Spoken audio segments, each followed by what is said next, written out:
پاکستان کے لیے اچھی خبر، IMF اجلاس میں پاکستان کا نام شامل۔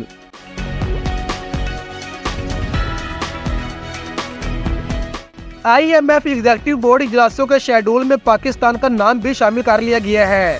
IMF 25 ستمبر کو پاکستان کے لیے $7 ارب کے نئے قرض پروگرام کی منظوری کا جائزہ لے گا۔ پاکستان $2 ارب کا فنانسنگ گیپ پورا کرنے کے لیے ترقیاتی شراکت داروں سے ضروری مالی یقین دہانیاں حاصل کر چکا ہے۔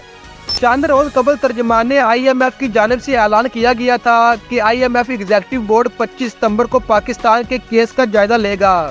اس سے قبل اسٹیٹ بینک آف پاکستان نے کہا تھا کہ حکومت نے IMF پروگرام کی تمام مالی یقین دہانیاں حاصل کر لی ہے۔ اب IMF پروگرام کے حصول میں مزید کوئی رکاوٹ نہیں ہے۔ اسٹیٹ بینک کا کہنا تھا کہ پاکستان ستمبر 2024 میں IMF اجلاس میں اپنا مقدمہ پیش کرے گا۔ پاکستان کو رواں مالی سال $26.20 ارب ادا کرنے ہیں۔ مالی سال کی ادائیگیوں میں $16.3 ارب رول اوور ہوں گے۔